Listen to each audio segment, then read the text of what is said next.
recorded history of politics, no concept is more enduring than power. And in the pursuit of power, no quality is more essential than self-interest.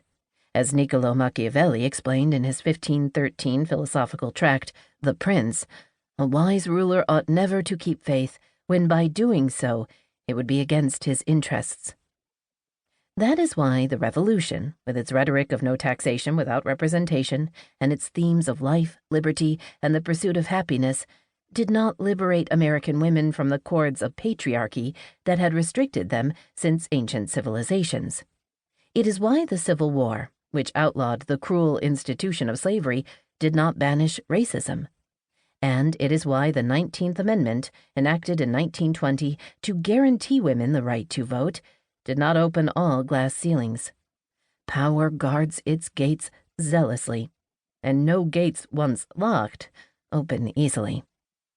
Because those in power never offer concessions to those without power unless they perceive that it would benefit them politically, female activists set out by the early 20th century to convince men that the advent of women voting, or at least some women voting, would be in their interests.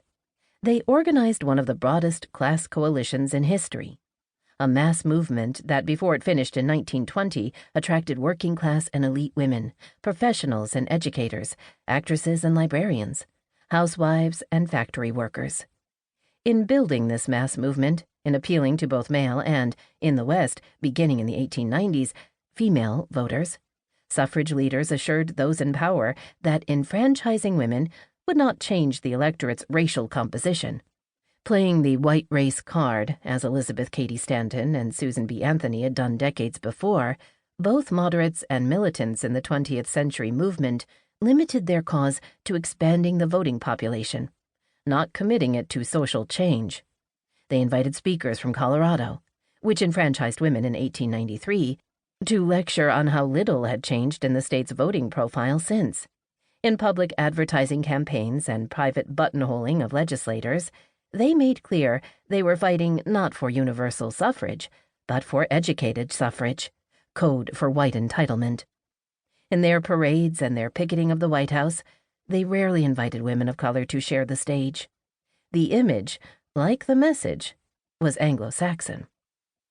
It might seem as if the right to vote is one of those inalienable rights promised to every citizen by the Declaration of Independence, but the U.S. Constitution does not describe voting as a right of citizenship.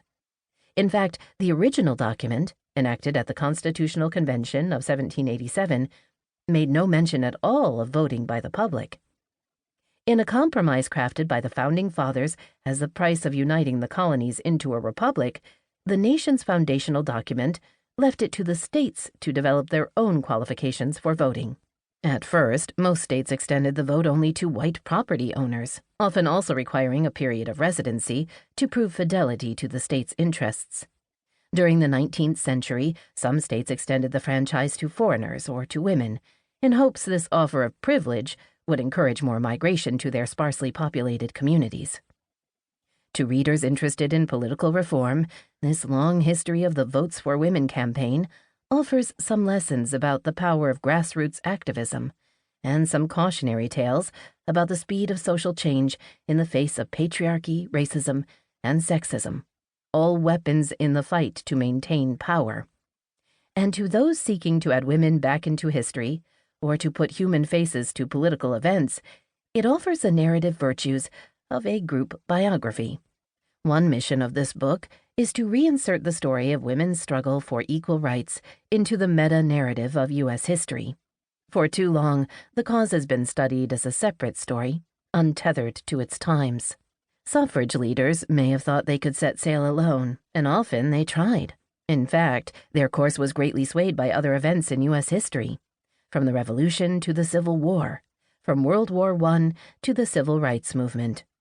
Most historians begin the story in 1848, at a women's rights convention in Seneca Falls, New York, when Elizabeth Cady Stanton first stood in public and demanded the right to vote, and end it in 1920, when Tennessee became the 36th state to ratify the 19th Amendment. This book seeks to extend the boundaries of that history, positioning its origins with the revolutionary fervor in the 1770s.